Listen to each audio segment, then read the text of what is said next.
अब head injury in adults, अब UK में ना हेड इंजरी हो जाए, इंडिया में आते हैं इमीडिएटली हम बोलते हैं कि सीटी स्कैन करो, बट यूके में बहुत स्ट्रिक्ट गाइडलाइंस है। तो सीटी स्कैन यूके में कब कब कर सकते हैं, तो CT scan with in 1 our अगर आपको करना है तो इनमें से कोई भी एक प्रेजेंट होना चाहिए आफ्टर हेड इंजरी, ये याद रखो, ये जो भी है आफ्टर हेड इंजरी अगर पेशेंट आता है तो CT scan with in 1 our आप कर सकते हैं। तो यहाँ पे देखो, CT scan with in 1 our आप कब कब कर सकते हो, पहले हेड इंजरी के बाद हम लोग क्या देखते हैं, जीसीएस देखते हैं पेशेंट का, तो आप कर सकते हो। नहीं तो हेड में कोई हेड का फ्रैक्चर हो तो आप CT scan with in 1 our कर सकते हो। नहीं तो न्यूरोलॉजिकल कोई प्रॉब्लम हो, इतना सीवियर इंजरी की न्यूरोलॉजिकली प्रॉब्लम है।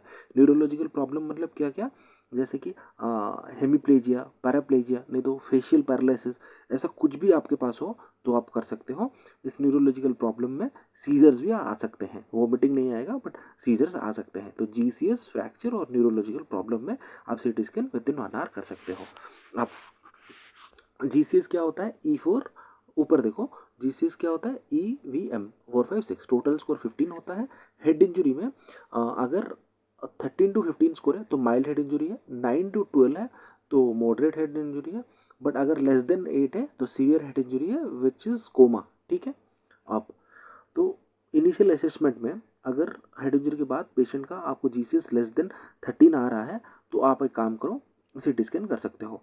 नहीं तो 2 आवर्स ऑफ इंजरी हो गया, 2 आवर्स ऑफ इंजरी, हॉस्पिटल को आने का 2 आवर्स नहीं, इंजरी से इंजरी के बाद 2 आवर्स हो गया, अभी भी जीसीएस लेस देन 15 है तो आप कर सकते हो, तो जीसीएस हमारा हो गया। अब फ्रैक्चर्स, ठीक है, एक तो होता है ओपन फ्रैक्चर, देखो ये होता है ओपन फ्रैक्चर, ये होता है डिप्रेस्ड स्कल फ्रैक्चर, जो कि पेशेंट को देखने से तुमको पता चल जाएगा। अब बेसिलर फ्रैक्चर क्या होता है, ये जितने भी स्ट्रक्चर्स होते हैं ना यहाँ पे, अगर ऐसे चोट ऐसे लगा, ठीक है, इम्पैक्ट आया मतलब मानो कि ट्रक आया और ऐसे ठोक दिया और सिर का ऊपर, मतलब बेसिलर स्ट्रक्चर्स मतलब ऊपर के स्ट्रक्चर्स। तो फ्रंट में क्या होता है, ये होता है फ्रंटल, इसके पीछे स्पिनोइड, नाक के पास होता है एथमोइड, तो फ्रंटल, एथमोइड, स्पिनोइड, ये होता है ऑक्सीपिटल, ये होता है टेम्पोरल। तो इनमें से कोई भी फ्रैक्चर हो ना, इनमें से कोई भी फ्रैक्चर हो तो भी हम कर सकते हैं। अब साइंस में तुमको ये सारे बताता हूँ, पहले पूरा देख लेते हैं। अगर more than 1 episode of vomiting है तब कर सकते हैं। मैंने जैसे बताया कि न्यूरोलॉजिकल डेफिशिएंट कोई भी मतलब जो भी साइंस हो, पैरालिसिस, प्लेजियास, सीजर्स कुछ भी हो तो तुमको 1 आवर में कर सकते हैं। यही फॉलो करो, ठीक है, ये फॉलो करो, पूरा याद रह जाएगा। अब जब भी बेसिलर स्कल फ्रैक्चर हो ना तो रकूनाइज हो सकता है, क्योंकि इम्पैक्ट मैंने जैसे बोला तो एथमोइड बोन नहीं तो फ्रंटल बोन की प्रॉब्लम की वजह से रकूनाइज दिख सकता है, तो इसको बोलते हैं रकूनाइज। ठीक है। अब बेटल साइन, अगर चोट लग सकता है तो जैसे क्योंकि टेम्पोरल बोन में प्रॉब्लम होगा तो इसलिए बेटल साइन भी हो सकता है। ठीक है।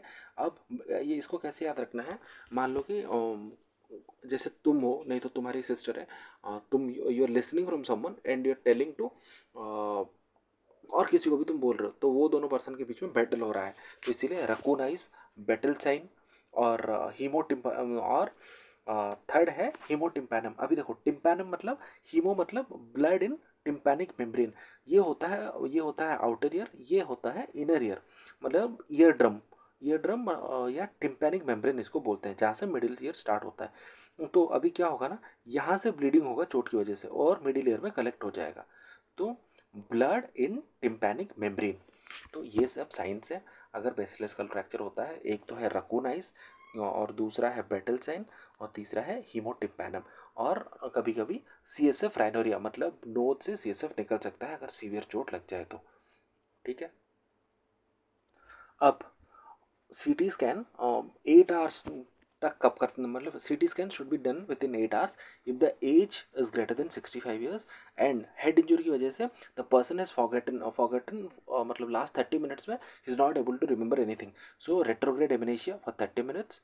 एंड जो मैकेनिज्म था, मतलब चोट का मैकेनिज्म इंजरी इज डेंजरस, मान लो कि मशीनरी से, जो फैक्ट्री में वर्कर्स काम करते हैं ना, वो मशीनरी से जोर से सर पूरा टकरा गया, नहीं तो ट्रक से टकरा गया, तो मैकेनिज्म इंजरी डेंजरस। तो एज अगर ज़्यादा है, एमनीशिया है और मैकेनिज्म ऑफ इंजरी डेंजरस है, तो ये तीनों में विद इन 8 आवर कर सकते हैं। और एक चीज़ कि अगर ब्लीडिंग है, मतलब कोई ब्लीडिंग डिसऑर्डर है, क्लोटिंग डिसऑर्डर है, नहीं तो कोई ब्लड थिनर पे है, तो भी हम लोग को ध्यान देना पड़ेगा and we should do CT scan within 8 hours. तो ये 3 और ये 3 याद रखना है। ओके।